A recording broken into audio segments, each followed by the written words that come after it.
안녕하세요. 위대한 개미의 든든한 동반자 자이언트TV의 안갑성 기자입니다. 미래에셋 자산운용과 함께하는 ETF 파인다인 이스푼의 9번째 시간입니다.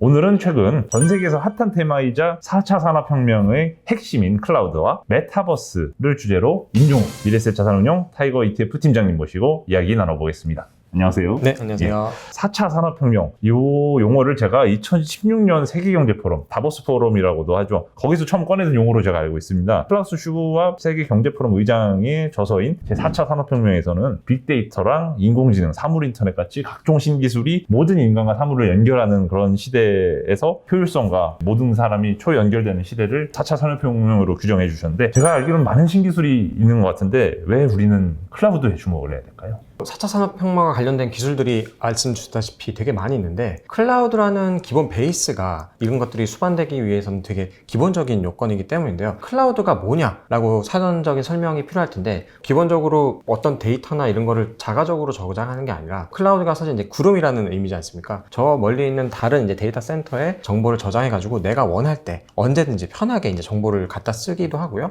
또 저장도 하고, 이런 네트워크를 자유롭게 활용하는 거를 이제 클라우드라고 하는 거거든요.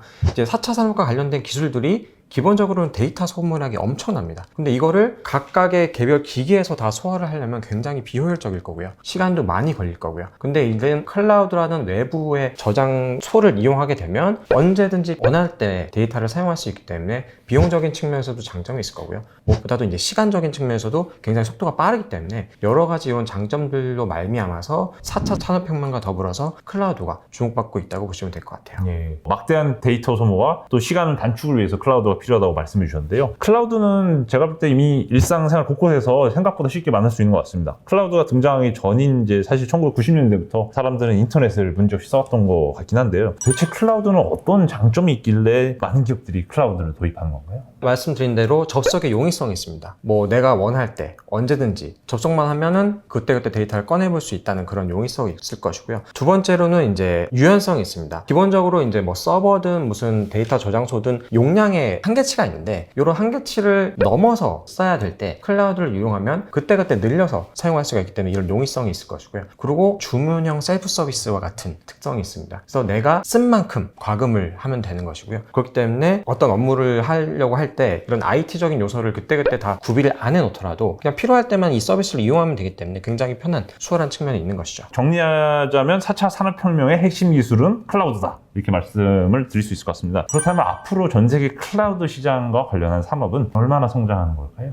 예측하는 기간마다 차이점이 있겠지만 뭐 매년 두 자릿수 이상 성장할 거라고 보는 시각들도 있고요. 어떤 기관에서는 25년이 되면은 전 세계 데이터의 절반 이상이 클라우드 서버로 넘어갈 거다라는 예측치도 있습니다. 실제로 이미 주요 빅테크 기업들은 이 클라우드 플랫폼을 굉장히 중요하게 생각해가지고 여기 엄청난 투자를 하고 있는 상황이고요. 마이크로소프트 최고 경영자 같은 경우에는 작년에 예전 같으면 몇 년 걸릴 디지털 포메이션이 클라우드로 말미암아서 몇 달 만에 이루어졌다고 얘기하기도 했고요. 뭐 아마존 웹 서비스 최고 기술자 같은 경우도 앞으로는 모든 기업들이 이런 클라우드 서비스를 필수적으로 이용할 수밖에 없을 것이다 라고 말을 하기도 했고요. 네이버 같은 기업들도 클라우드에 대해서 엄청 중시하면서 지속적인 투자를 하고 있는 상황이고요. 클라우드 시장이 지금 현재로서 보여지는 걸로 보면 일단 데이터 소모량으로 저희가 이제 판단할 수가 있는데, 클라우드에 따른 이 데이터 소모량이 계속해서 늘어나고 있기 때문에 일단은 성장 속도는 그걸로 판단할 수 있을 것 같고요. 작년부터 팬데믹의 영향으로 데이터 소모량이 많이 늘어났습니다. 기존의 IT 기기들도 데이터를 많이 소모했지만 이제 우리가 재택근무도 많이 하고요. 사물인터넷도 계속해서 늘어나고 있고, 이런 것들이 결국에는 데이터 소모가 엄청나게 많기 때문에 이걸 자가로 해결하지 않고 클라우드라는 서비스를 이용하는 게 효율적이고 비용적으로 메리트가 있기 때문에 계속해서 성장할 것으로 전망을 하고 있습니다. 말씀하신 대로 요즘은 데이터 소모량이 정말 많은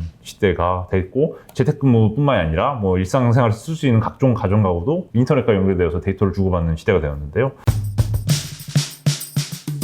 클라우드 말고도 메타버스가 또 새로운 화두로 제시가 되고 있는데요. 메타버스가 향후 전 세계의 삶의 양상을 바꿀 것이다, 이런 전망을 많이 해주신 분이 많이 계십니다. 메타버스는 도대체 왜 이렇게 많은 투자분들이 관심을 보내는 걸까요? 갑자기 클라우드 얘기를 하다가 메타버스 얘기를 꺼냈냐라고 생각하실 수 있는데, 일단은 메타버스는 뭐냐? 그러니까 메타라는 가상의 용어와 버스, 유니버스, 이제 가상 세계를 말하는 건데요. 사실 이 메타버스가 말씀하신 대로 예전부터 나왔던 개념인데, 기술적인 문제도 있었고 우리가 실제로 체험하고 느끼는 것까지는 좀 시차가 계속 있었거든요. 최근에 와서 왜 다시 부각이 되느냐? 쉽게 말하면 이제 기술 발전이 굉장히 많이 이루어졌고요. 하드웨어가 대중성을 갖기 시작했기 때문에 메타버스에 대한 관심이 예전보다 많이 늘어났고 이제 좀 진짜 우리가 누릴 수 있겠구나. 그리고 이게 메타버스라는 게 쉽게 얘기하면 가상세계잖아요. 그러니까 현실이 아닌 기기를 이용해가지고 가상의 것을 체험하는 건데 메타버스는 이를 뛰어넘어서 그 가상현실 안에서 사회적 관계도 이루고 활동을 하는 것까지 포괄하는 개념입니다. 메타버스가 화두가 되면서 왜 클라우드랑 연관이 됐느냐? 결국에는 메타버스라는 게 구현이 되려면 이것도 결국 또 데이터와 연관된 건데요. 우리가 이제 눈으로 보고 소리를 듣고 인지하는 속도가 엄청나게 빠르지 않습니까? 밀리세컨드 단위로 표현을 하는데 결국에는 그 데이터를 얼마나 빠르게 왔다 갔다 하느냐가 메타버스를 우리가 실질적으로 현실감 있게 인지하느냐와 관련이 되는 거거든요. 그렇기 때문에 메타버스가 성장하면서 기술적으로 문제없이 구현이 되게 하려면 클라우드 서비스에 더 나아가서 엣지 클라우드 서비스라고 하는데 그거까지 가서 이제 구현이 되어야 메타버스까지도 연결된다고 볼 수가 있거든요. 그러면 엣지 클라우드가 뭐냐? 라고 하면은 기존의 클라우드 같은 경우에는 중앙 집중형으로 데이터를 다 모아놓는 형태였다면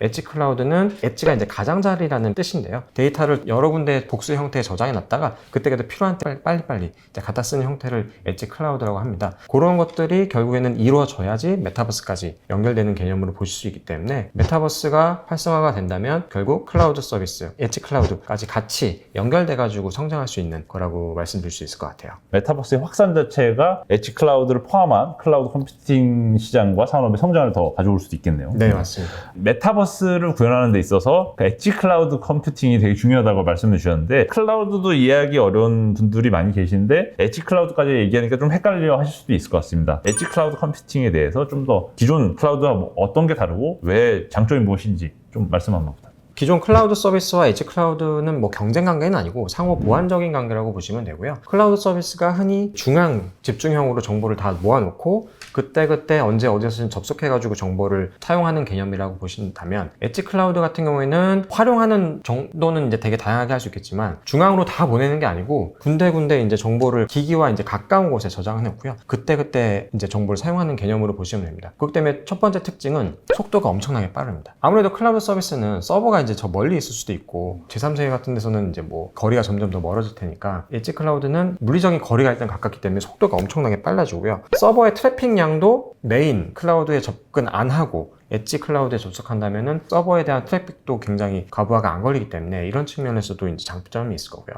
보안적인 측면에서도 장점이 있습니다. 클라우드는 한 곳에 정보가 다 모여있기 때문에 여기가 뚫려버리면 정보가 다 틀리잖아요. 몇 년 전에도 이제 애플 아이클라우드가 뚫려가지고 문제가 되기도 했었는데 엣지 클라우드 같은 경우는 분산이 되기 때문에 상대적으로 이런 위험에서 취약성이 조금 더 나을 수밖에 없고 그렇다고 해서 뭐 기존 클라우드는 단점만 있냐 그런 건 아니고 중요한 거는 이제 엣지에서 일부 처리하고 일부를 이제 또 클라우드로 보내가지고 상호적으로 병행을 해서 사용하면 굉장히 또 효율적으로 사용할 수 있게 되는 개념으로 이해하시면 될 것 같습니다. 그러면 저희가 이렇게 큰 성장 잠재력을 가진 클라우드 시장에 투자하려면 어떤 경쟁력을 갖고 있는지도 파악하는 게 중요할 것 같은데요. 그렇다면 이 클라우드 시장과 산업이 계속 성장하는 와중에 이 투자 측면에서 접근하려면 어떻게 해야 되는 게 좋을까요? 클라우드라는 개념 자체, 이 산업이 뭐 아주 신생은 아니지만 계속해서 발전하는 산업이라고 봤을 때는 우리가 이미 성장의 궤도에 있는 산업이라면 거기서 이제 어느 정도 큰 기업들, 위너들이 보이기 때문에 개별 종목으로 접근을 하더라도 크게 부담이 없을 거란 말이죠. 근데 이런 산업 같은 경우에는 물론 지금 빅테크들이 보이긴 하나 얘네가 언제까지 위너일지 우리가 모르고요. 그리고 또 여기에 깔린 수많은 회사들이 있기 때문에 이거를 굳이 내가 다 리서치를 해가지고 접근하는데 부담도 있을 거고 개별 기업들이 최종적으로 승자가 될지 안 될지 모르기 때문에 개별 종목으로 접근하시기보다는 펀드든 ETF든 이런 간접 투자 상품으로 포트폴리오로 접근하시는 게 장점이 있을 거라고 생각되고요. 지금 국내에 상장된 글로벌 클라우드에 투자하는 ETF 같은 경우에는 타이거 글로벌 클라우드 컴퓨팅 INDXX ETF가 있습니다. 이전에도 해외 같은 경우에는 클라우드 관련된 ETF들이 몇 개가 있었는데 국내에는 이게 이제 2000년 12월에 상장돼 가지고 이제 운영이 되고 있습니다. 국내 ETF를 활용하시면 많이 아시겠지만 장점이 환전도 필요 없고요. 실시간으로 거래를 하실 수도 있고 그리고 무엇보다 이제 연금 계좌에서 편입을 하실 수가 있기 때문에 굳이 해외에 상장된 게 아니더라도 국내 상장된 ETF를 통해서도 클라우드 산업에 접근을 편하게 하실 수 있을 것 같습니다. 클라우드 산업에 투자할 수 있는 글로벌 클라우드 ETF 제외하고 직간접적으로 클라우드 산업과 연계된 다른 ETF 상품은 없나요? 개별 종목으로 보면은 클라우드 ETF에서 편입하고 있는 종목들 딴에는 겹치는 게 일부는 있을 텐데요. 클라우드 단일 테마에만 투자하는 ETF는 국내에서는 일단은 타이거가 유일한 상황입니다. 4차 산업혁명 시대의 주역인 클라우드와 메타버스 ETF 상품과 산업의 성장 전망에 대해서 한번 들어봤습니다. 여러분들도 메타버스 시대, 새로운 시대의 흐름을 잘 캐치하면서 성공 투자하시길 기원하겠습니다. 감사합니다.